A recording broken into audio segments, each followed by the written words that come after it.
नम आंखों से लोगों ने दी गुरुजी को अंतिम विदाई। पैतृक गांव नेमरा में हुआ अंतिम संस्कार। अपने नेता की एक झलक पाने के लिए उमड़े लोग।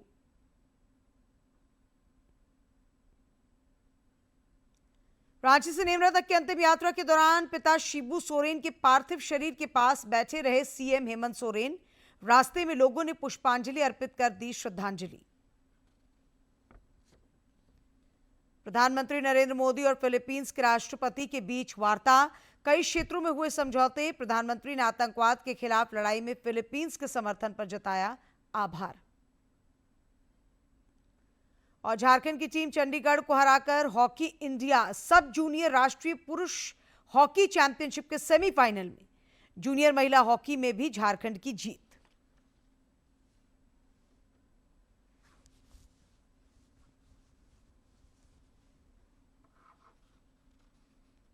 नमस्कार, खबरें झारखंड में आपका स्वागत है। मैं हूं डॉक्टर शीता आनंद और अब समाचार विस्तार से। पूर्व मुख्यमंत्री दिवंगत दिशोम गुरु शिबू सोरेन को आज नम आंखों से अंतिम विदाई दी गई। रामगढ़ के नेमरा स्थित पैतृक गांव में राजकीय सम्मान के साथ उनकी अंत्येष्टि हुई। हेमंत सोरेन ने भी उन्हें अंतिम यात्रा में कंधा दिया और इस दौरान कई मंत्री, सांसद, विधायक और बड़ी संख्या में आम लोग मौजूद रहे। अपने नेता को अंतिम विदाई देने के लिए राज्य के दूरदराज के इलाकों से भी लोग नेमरा पहुंचे थे।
इससे पहले गुरुजी की अंतिम यात्रा के दौरान मुख्यमंत्री सह उनके पुत्र हेमंत सोरेन पार्थिव शरीर के साथ बैठकर रांची से नेमरा के लिए रवाना हुए। इस दौरान कई जगहों पर अपने नेता की अंतिम झलक पाने के लिए लोग आतुर दिखे। सड़क के दोनों किनारों पर खड़े लोगों ने पुष्पांजलि अर्पित कर आदिवासी नायक को श्रद्धांजलि अर्पित की और उनके कार्यों को याद किया।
आदिवासी रीति रिवाजों के साथ गुरुजी की अंत्येष्टि की गई। जिस घाट पर वे आराम किया करते थे उसी घाट पर उनकी अंतिम यात्रा की तैयारी पूरी हुई।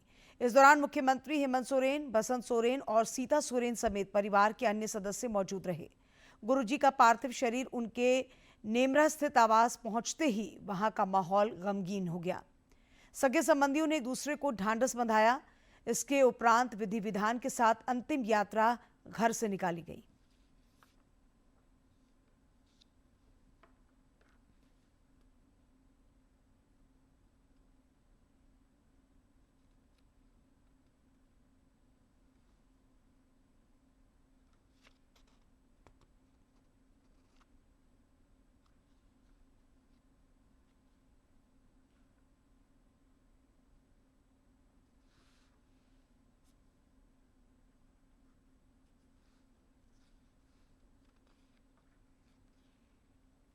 दिशोम गुरु के अंतिम संस्कार कार्यक्रम में शामिल होने के लिए पारंपरिक वाद्य यंत्र के साथ टाना भगत भी पहुंचे। गांधी जी के अनुयायी कहे जाने वाले टाना भक्तों को दिशोम गुरु से खास लगाव था। गुरु जी भी जन आंदोलन और सामाजिक न्याय के पुरोधा रहे थे और टाना भक्तों के सादगी से प्रभावित थे। अपने नेता को श्रद्धांजलि देने के लिए टाना भगत अपने पारंपरिक वाद्य यंत्र बजा रहे थे।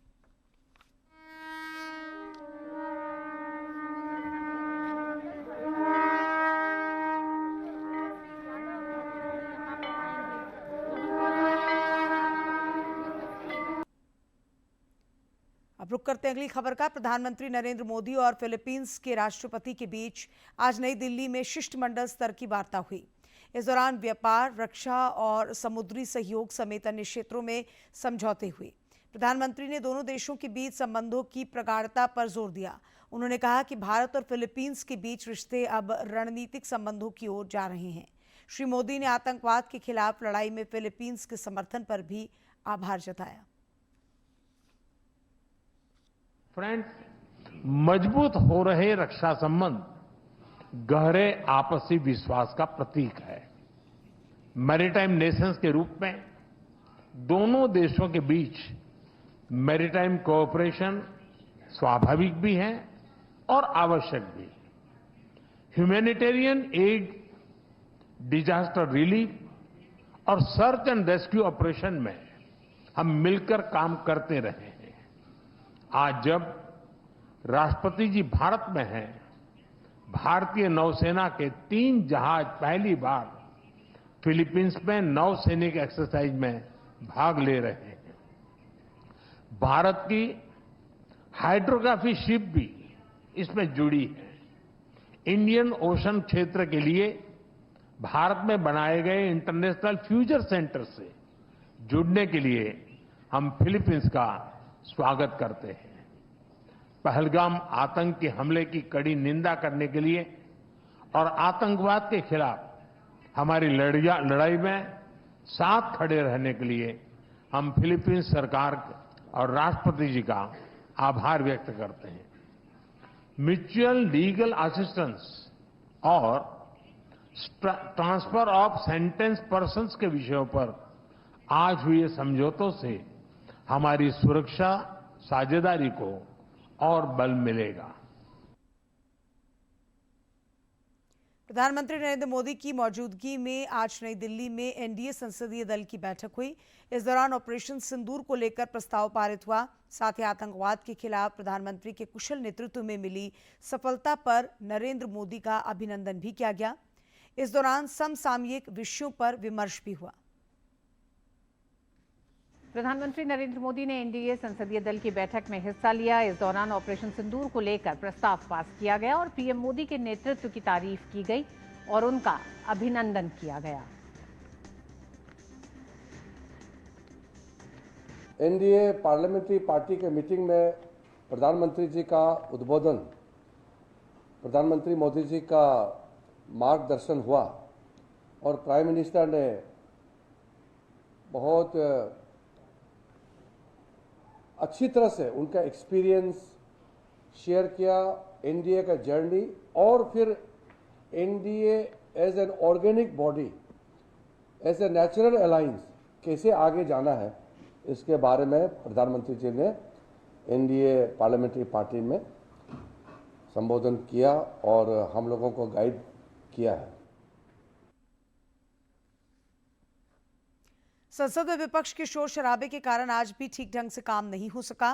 राज्यसभा में उपसभापति हरिवंश और लोकसभा में अध्यक्ष ओम बिरला ने विपक्ष के रवैये पर नाराजगी व्यक्त की।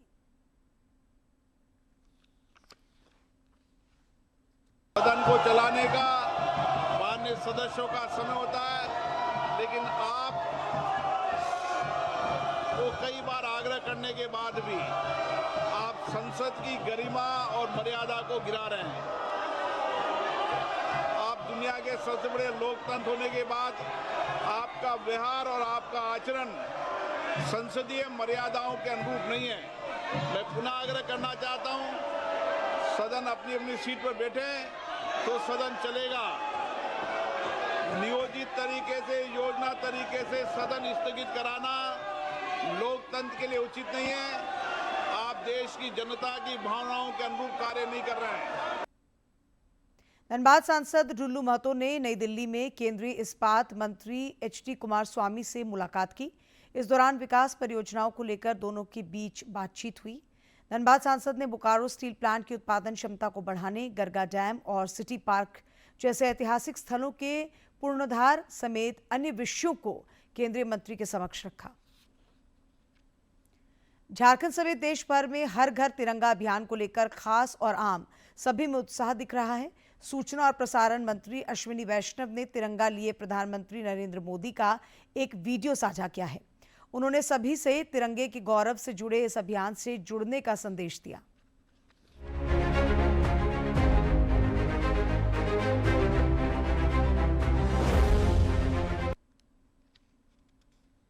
भाजपा द्वारा गिरिडीह में हर घर तिरंगा अभियान को लेकर कार्यशाला भी आयोजित की गई।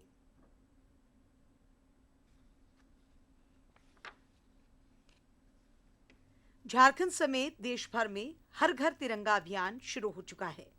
प्रदेश भाजपा ने भी इसे लेकर चरणबद्ध कार्यक्रम तय किए हैं। इस सिलसिले में पार्टी द्वारा कार्यशाला भी आयोजित की जा रही है।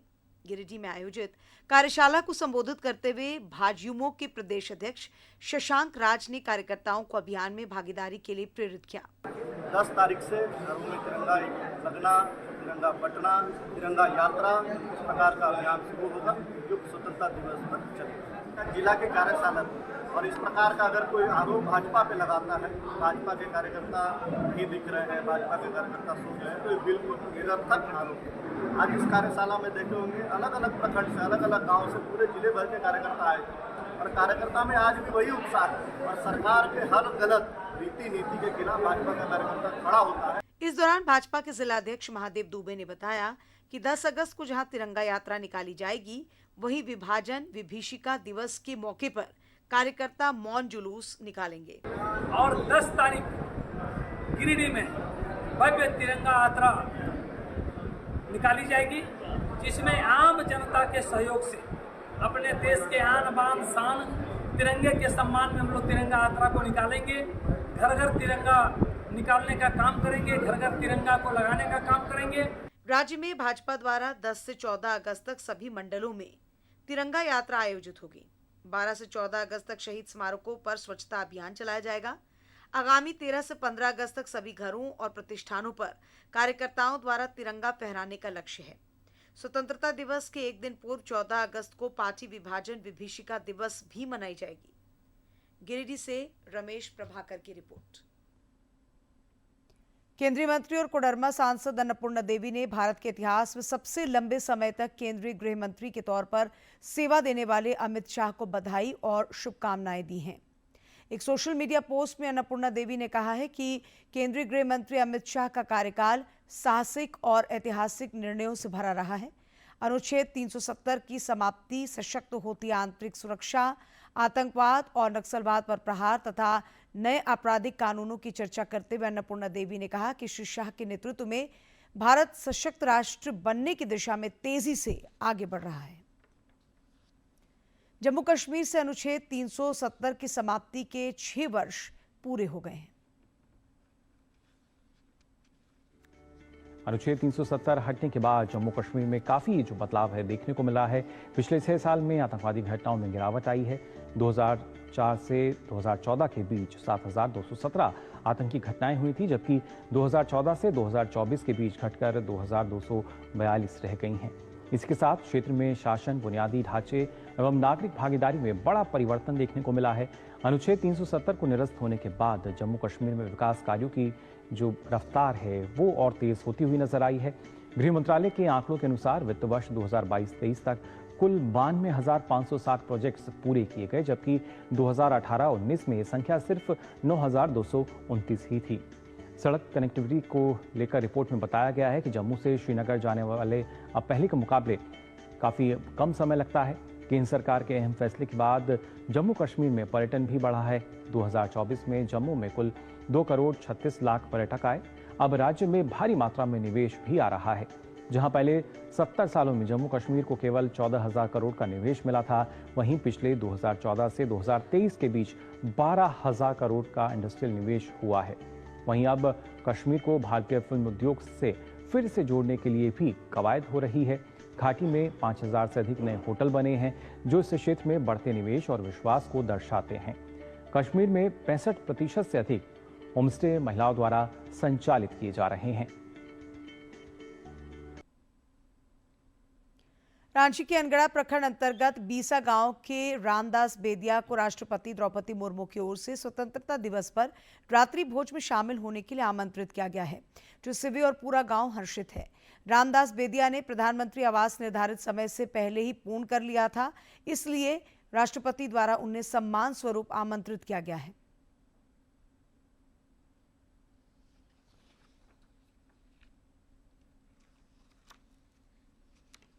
राष्ट्रपति रामदास निमंत्रण VO1। रामदास बेदिया की वजह से रांची का अनगढ़ा प्रखंड का बीसा गांव इन दिनों सुर्खियों में है। एक साधारण किसान रामदास बेदिया को राष्ट्रपति की ओर से स्वतंत्रता दिवस समारोह के मद्देनजर रात्रि भोज में शामिल होने का न्योता मिला है। उन्होंने प्रधानमंत्री आवास का निर्धारित समय से पहले निर्माण पूरा कर लिया था, इसलिए राष्ट्रपति द्वारा उन्हें सम्मान स्वरूप आमंत्रित किया गया है। विशेष व्यवस्था के तहत ये निमंत्रण पत्र डाक विभाग द्वारा उन तक पहुंचाया गया। रामदास बेदिया ने इस आमंत्रण पर प्रसन्नता जताते हुए राष्ट्रपति और प्रधानमंत्री का आभार जताया है। तो हमको विश्वास नहीं हुआ पहले कि हमको दिल्ली बुलाया जाएगा, लेकिन जब डाक शुरू से आया, खोले देखिए तो नहीं तो राष्ट्रपति को यहाँ लेटर आया हुआ, इसलिए बहुत खुशी की बात है। जाने 15 अगस्त में झंडा फहराने के लिए, तो हम जाने के लिए तैयारी कर रहे हैं। इसके लिए राष्ट्रपति को और प्रधानमंत्री को मेरे तरफ से बहुत बहुत धन्यवाद। रामदास बेदिया की पत्नी तिलकी देवी और बेटा पवन बेदिया इस निमंत्रण से बेहद खुश हैं। उन्होंने कहा कि राष्ट्रपति से मिले न्योते ने परिवार को पंचायत भर में खास बना दिया है। बहुत खुशी की बात है, राष्ट्रपति के हम लोग का दिया जाए है, न्योता मिला है। हम लोग का गांव वाला भी खुश है, हम लोग भी घर परिवार वाला पूरा खुश है। बहुत ही खुशी छा गया है कि राष्ट्रपति जी पापा को निमंत्रण भेजे हैं। कभी नहीं सोचे थे कि दिल्ली में 15 अगस्त में झंडा सम्मेलन में सम्मानित किया जाएगा। बहुत ही खुशी का बात है, इसीलिए हम राष्ट्रपति जी और प्रधानमंत्री जी शुक्रिया अदा करते हैं। उनके पड़ोसी अर्जुन बेदिया ने भी कहा कि एक साधारण किसान को राष्ट्रपति का न्योता मिलना गांव के लिए सम्मान की बात है। बहुत अच्छा लग रहा है सर, हमारे बीसा में पहली बार ऐसा निमंत्रण आया है और मैंने रामदास बेदिया का जो मान सम्मान बना, उसके साथ हमारे बीसा पंचायत का भी बहुत माने हर जगह नाम हो रहा है। केंद्र सरकार के प्रयासों से विभिन्न क्षेत्रों में बेहतर काम करने वालों को मान तथा मान्यता मिलना निश्चित रूप से बदलते भारत का जीवंत प्रमाण है। रांची से अवधेश गौतम की रिपोर्ट। हजारीबाग में सड़क दुर्घटना में एक व्यक्ति की मौत हो गई, जबकि 3 अन्य लोग गंभीर रूप से घायल हो गए हैं। बताया जा रहा है कि बिहार के बेतिया जा रही एक एम्बुलेंस राष्ट्रीय राजमार्ग संख्या 33 पर एक खड़े ट्रक से टकरा गई, जिससे यह हादसा हुआ। पलामू के मोहम्मद थाना क्षेत्र में पहाड़ी नाला में डूबी 3 महिलाओं के शव गोराहा डैम से बरामद कर लिए गए हैं। काफी खोजबीन के बाद 2 दिन पश्चात डैम से गोताखोरों की मदद से शवों को बाहर निकाला गया।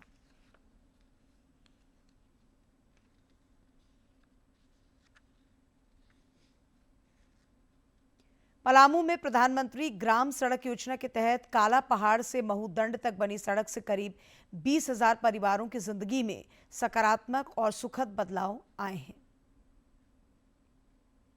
पलामू के दूरस्थ और कभी उग्रवाद प्रभावित रहे इलाकों में अब विकास की गूंज सुनाई देने लगी है। प्रधानमंत्री ग्राम सड़क योजना के तहत काला पहाड़ से महूदंड तक बनी सड़क से दर्जनों गांवों के लोगों को लाभ हुआ है। इस मार्ग के जरिए आवागमन तो आसान हुआ ही है, साथ ही लोगों को मुख्यालय और अस्पताल जाना भी आसान हो गया है। पहले हम लोग को घर से आने में बहुत दिक्कत होता था, छोटा गाड़ी उधर नहीं जा पाता था, बहुत बड़ा बड़ा खाई था। तो अब जो रोड बनने से हम लोग को बहुत फायदा हुआ है कि हॉस्पिटल वगैरह जाने में दिक्कत है, दूरा पर तक गाड़ी पहुंच जाती है, पहले नहीं जा पाता। और मोहडर ऐसे और काला पहाड़ ऐसे सुदूरवर्ती क्षेत्र में मैंने पेशेंट को लेकर के जाना बड़ा कठिन कार्य होता था। रोड के बनने से खुशहाली है। थी बहुत खराब था सर। हाँ। यहाँ का कोई अगर ऐसा मरीज हो गया तो यहाँ से जाने नहीं पाता था। मुख्य सड़क से काला पहाड़ होते हुए महूदंड तक प्रधानमंत्री ग्राम सड़क योजना के तहत 9 करोड़ 5 लाख रुपए की लागत से करीब 13.5 किलोमीटर बने सड़क ने दर्जनों गांवों को मुख्य धारा से जोड़ा है। इस सड़क के बनने से इलाके के 20,000 से अधिक परिवारों को आर्थिक संबल मिला है और क्षेत्र में शिक्षा की अलख भी जगी है। प्रधानमंत्री ग्राम सड़क योजना के अंतर्गत उग्रवाद प्रभावित क्षेत्र में स्पेशल रूप से दिया गया है। इस योजना की लंबाई 13.37 किलोमीटर है, जो 9 करोड़ 52 लाख 98 हजार रुपये की लागत से बनकर तैयार हुआ है। काला पहाड़ महूदंड का इलाका कभी उग्रवाद का गढ़ माना जाता था। सड़क न होने से सुरक्षा बलों को पहुंचने में दिक्कतें होती थी। अब इस नई सड़क से पुलिस और अर्धसैनिक बलों की आवाजाही आसान हुई है। इससे सुरक्षा व्यवस्था भी पहले से बेहतर हुई है। वहीं सरकार की अन्य योजनाओं का लाभ भी लोगों को मिल रहा है। आज के दिन में जो है नॉट जस्ट पुलिस फोर्सेस या जो स्पेशल फोर्सेस है या इलेक्शन के टाइम पे जो है पैरामिलिट्री फोर्सेस जो आए थे, उनके अलावा जो है वहाँ का पब्लिक के लिए भी बहुत सहूलियत हो गया है। कल तक जो क्षेत्र विकास की मुख्य धारा से कटे हुए थे, अब वहां आशा की किरणें फूट रही हैं। काला पहाड़ से महूदंड तक की ये सड़क सिर्फ कंक्रीट ही नहीं बल्कि सकारात्मक बदलाव की गवाह बन चुकी है। डीडी न्यूज के लिए पलामू से श्रवण सोनी की रिपोर्ट। राष्ट्रीय स्तर की 2 हॉकी प्रतियोगिताओं में झारखंड को दोहरी जीत मिली है। चेन्नई में खेले जा रहे हॉकी इंडिया सब जूनियर राष्ट्रीय पुरुष हॉकी चैंपियनशिप में झारखंड ने चंडीगढ़ के खिलाफ जबरदस्त जीत हासिल की है। सेमीफाइनल में भी जगह बना ली है। एक तरफा मुकाबले में झारखंड ने चंडीगढ़ को 13-0 से करारी शिकस्त दी। झारखंड के सबियान कीड़ो को प्लेयर ऑफ द मैच के पुरस्कार से नवाजा गया। इधर झारखंड की महिला टीम ने भी जूनियर राष्ट्रीय महिला हॉकी चैंपियनशिप में जीत दर्ज की है। आंध्र प्रदेश में आयोजित प्रतियोगिता के पहले मैच में झारखंड ने कर्नाटक को 2-0 से पराजित किया। सीता कुमारी को उम्दा प्रदर्शन के लिए best player of the match चुना गया। मर्यादा पुरुषोत्तम भगवान श्री राम की नगरी अयोध्या आज करोड़ों लोगों की आस्था का केंद्र है। हर रोज बड़ी संख्या में राम भक्त यहां दर्शन और पूजा करने के लिए पहुंच रहे हैं। आज ही के दिन वर्ष 2020 में भव्य राम मंदिर निर्माण के लिए भूमि पूजन हुआ था।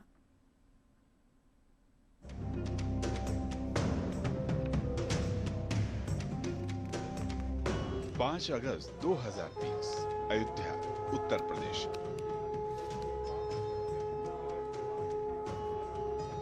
ऐतिहासिक तारीख। 5 साल पहले इसी दिन प्रधानमंत्री नरेंद्र मोदी ने भव्य मंदिर निर्माण की आधारशिला रखी। ये शुभारंभ था रामलला के भव्य मंदिर निर्माण का। सदियों का इंतजार आज समाप्त हो रहा है। राम मंदिर के लिए कई सदियों तक कई पीढ़ियों ने अखंड अविरत एक निष्ठ प्रयास किया है। आज का ये दिन उसी तप, त्याग और संकल्प का प्रतीक है।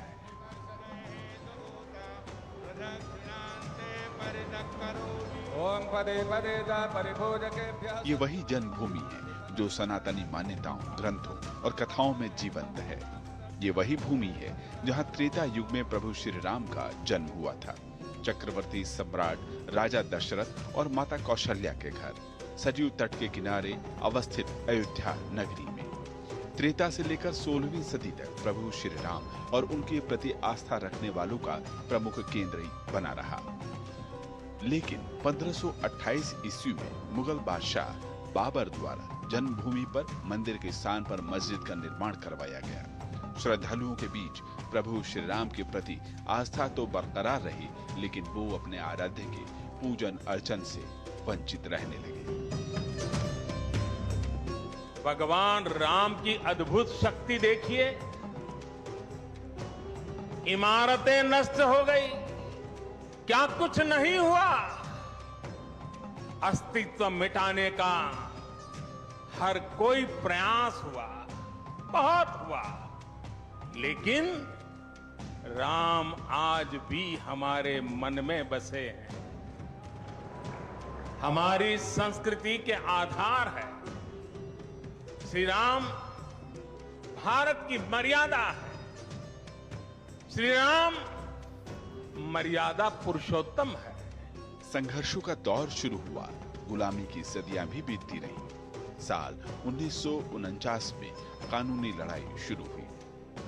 दशकों तक ये चलता रहा। साल 2019 में 9 नवंबर को उच्चतम न्यायालय की 5 सदस्यीय संवैधानिक पीठ ने जन्मभूमि का मालिकाना हक हिंदुओं को सौंप दिया। 500 साल का संघर्ष खत्म हुआ और 5 अगस्त 2020 इतिहास के पन्नों में दर्ज हो गई। प्रधानमंत्री नरेंद्र मोदी ने मंदिर निर्माण की आधारशिला रखी, तो वहीं 22 जनवरी 2024 को मंदिर का लोकार्पण भी किया।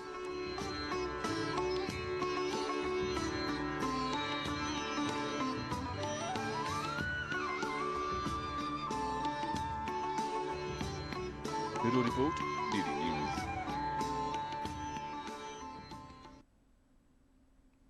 और अंत में मुख्य समाचार एक बार फिर।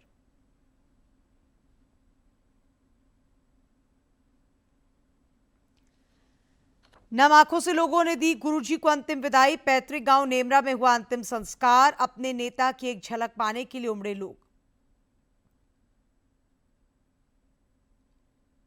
रांची से नेमरा तक की अंतिम यात्रा के दौरान पिता शिबू सोरेन के पार्थिव शरीर के पास बैठे रहे सीएम हेमंत सोरेन। रास्ते में लोगों ने पुष्पांजलि अर्पित कर दी श्रद्धांजलि। प्रधानमंत्री नरेंद्र मोदी और फिलीपींस के राष्ट्रपति के बीच वार्ता। कई क्षेत्रों में हुए समझौते। प्रधानमंत्री ने आतंकवाद के खिलाफ लड़ाई में फिलीपींस के समर्थन पर जताया आभार। और झारखंड की टीम चंडीगढ़ को हराकर हॉकी इंडिया सब जूनियर राष्ट्रीय पुरुष हॉकी चैंपियनशिप के सेमीफाइनल में। जूनियर महिला हॉकी में भी झारखंड की जीत।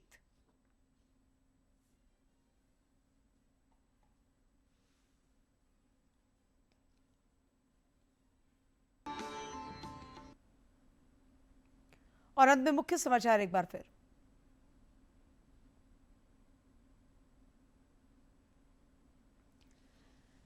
नम आंखों से लोगों ने दी गुरुजी को अंतिम विदाई। पैतृक गांव नेमरा में हुआ अंतिम संस्कार। अपने नेता की एक झलक पाने के लिए उमड़े लोग।